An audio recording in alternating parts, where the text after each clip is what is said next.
Well, various aspects of Philippine culture, from food to wildlife to mythology, are printed on these intricately designed scarves, masks, table mats, and other products. We talk about Pinoy pride in fashion with two of the four founders of Jim Weaver Designs, Jenica and Isabelle Ocier. Ladies, thank you so much for joining us on The Final Word. Thank you for having us, Rico. You know, when I saw your product, and I just saw the brand name Jim Weaver, I said, oh, this is an international product. I was really impressed by the designs and everything else. But what does Jim Weaver stand for?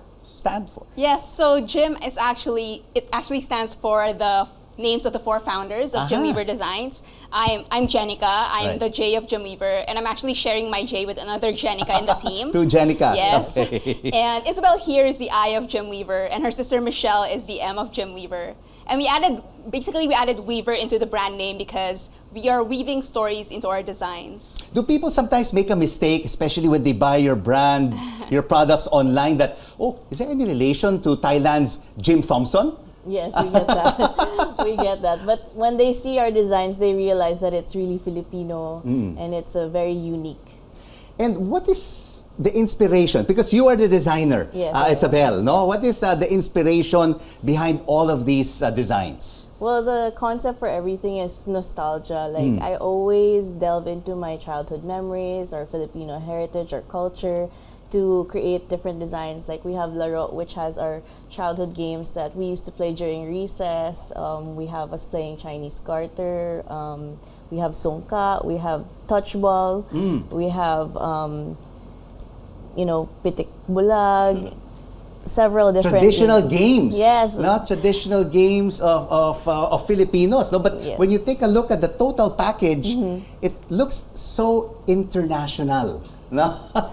Thank you. So Jenica, share with us, how are you marketing Jim Weaver design products? Yeah, so I mean, at the beginning, it's difficult also because we're selling scarves, and in the Philippines, a lot of people get this impression with scarves that it's really just used for a winter climate. Correct.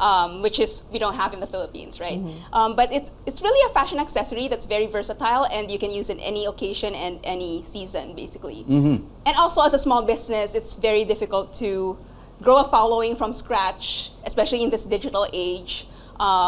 Where social media algorithms keep changing day to day. The reels, it's very difficult to keep up with all of those viral videos. That's right, because you've been in existence now for the past 6 years. So how have you been growing your business? Is it a purely online digital platform type of sales, or are you also selling in brick and mortar stores? We sell primarily online through our website, www.jimweaverdesigns.com. But we also have our products right now actually at Cultura's first ever Filipino design studio at the Podium Mall until September 30. Okay. Yeah. Yeah, basically showcasing, no, not only I mean the whole range of Filipino products, from bags, scarves, even food. We are in good company with other Filipino brands there as well, that are championing Filipino artistry and craftsmanship.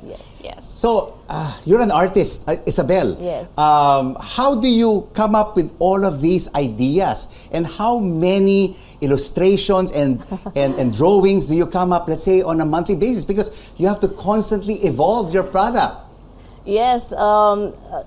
Jenica knows how many trees I've sacrificed. I try to use scratch paper when I do all of my designs because or use an iPad. Yes, right? I do use an iPad to save on paper, yes, to save trees. I do. When I'm more finalized, I use paper. But with the concepts, like there's just so many ideas because our culture is so rich. And there's so many ideas to draw on. We have a scarf that's called Diwata, which is based on Maria Makiling's, the myth of Maria Makiling. We have a lechon pocket square, which I dressed up in a little silk scarf as well, and a monocle. He's also dapper. So when you say pocket squares, these are like the handkerchiefs that are put, right? Yes, you can just place it in your jacket. In your jacket. Yes. Okay, so how many of these, let's say per product, let's say for example Diwata, how many of these do you basically manufacture and sell online? Is it just like a limited edition? We do a small batch per design, especially when we're releasing them for the first time. But when there's a demand for them, when people really like them or they inspire more joy than we anticipated, Yes. then we do. We come back with another colorway. We try to keep each collection special so that our followers can get excited every time a new design comes back. For example, like our Butanding, which is a map of the Philippine Islands. They use whale sharks and then they form the Philippine Islands. So that actually started out as a pocket square. And then due to popular demand, we came out with the big 90 by 90 cm scarf in 2 colorways because people just kept asking for it back. Tell me, Jenica, what are you wearing right now? It says Sari Sari. Yeah, it's Sari actually Sari store. It's actually a Bahay Kubo scarf. Ah. Yes. Yeah, actually you'll have here the Bahay Kubo with an air conditioning unit here for the modern Filipino. The modern Bahay Kubo. Yeah. And then the lyrics of the song is Yeah. all around the scarf with the vegetables all around it as well. It was written by my sister because at that time her daughter Martina she loved to sing the Bahay Kubo Yeah. song, and so she was inspired and she drew all the vegetables. I did the layout and became this. So, I mean, all of you are friends from way back when. Oh, yes. So, all of you contribute when it comes to designing the Yes. scarves, or is it primarily focused on you, Isabelle? It's primarily me. Like I put everything together, the final product, but all 4 of us have a say as to what it will be. We all vote that whenever we have a design, is this colorway okay? Is this design good? Is the concept okay with everyone? And everybody has to be on board with it before we release a design. And Jenica, what are the challenges in marketing your product? Not only online, but to the different stores.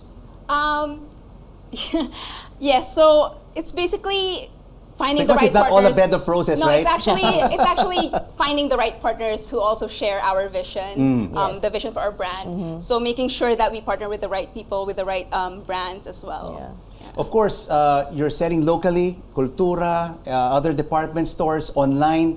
Are there also plans to market overseas? I mean, sell it in other countries, distribute it maybe in Bloomingdale's or Neiman Marcos, or maybe Galeries Lafayette in France, all these big stores in Europe and in the United States. Through our website, we actually already ship internationally. So we have a following actually, mostly in the United States and Singapore and in Australia. But we are open to opportunities to distribute our products more globally as well, yes. And Isabelle, how often do you release new designs? Every quarter? Yes, every quarter. Every 6 months? Every quarter. So what can we expect from Jim Weaver Designs for the Burr months? For Christmas the Burr designs? months. Yes, Christmas designs. I've got Like what are you wearing right now? This one really looks very colorful. This is actually a collaboration with Francis Libiran. So this is actually fashion designer. Yes. So we created a design based on the Torogan, which is the House of the Datu Yes. or Sultans. So it's a historical architectural Yeah. A lot of Francis used to research. be I do a lot of yes. research. Yes. Francis used to be an architect, so we have a design like this. It comes in 3 colorways. And it's very exciting whenever we work on new designs, new collaborations. And as I said, we try to come out every quarter. And for the Burr months, I am working on something Christmassy related. Oh, I'm sure everyone's looking forward to that. Yes, and we're also Stay tuned. working on other products as well. So we always try to maintain quality. So we take our time when it comes to launching a new product. If it doesn't work out, we hold off until we're ready to launch it. And Jenica, final question. What is the big ambition of Jim Weaver Designs over the next 5 to 10 years? Well, when we started the brand, actually, what we really want to happen is to see more Jim Weaver in the wild. When I'm walking down the street, I want to be able to see someone wearing Jim Weaver or using Jim Weaver in their day-to-day activities. Yeah, we call them the gym buddies. Actually, we do call, and growing the community of that basically I lost Sorry, I lost my words. But yeah, like 5 to 10 years from now, we'd love to see our brand growing locally and a globally. household name. Yes, as a household name. Yeah, we like the hope. top brands in the Yes. world, like Yeah, Hermes, top of Christian mind. Dior. It's like, oh, what do I need for this outfit? just a gym weaver. Okay. And to drive change basically through our designs and through our products. And promoting Yes. Filipino tradition Yes. and culture. Yes. Thank you so much, ladies, for joining us on The Final Word. Thank you for having Isabelle us. Ocier and Jenica C. of Jim Weaver Designs. All the Thank best to you. you both. Thank you for having us, Rico.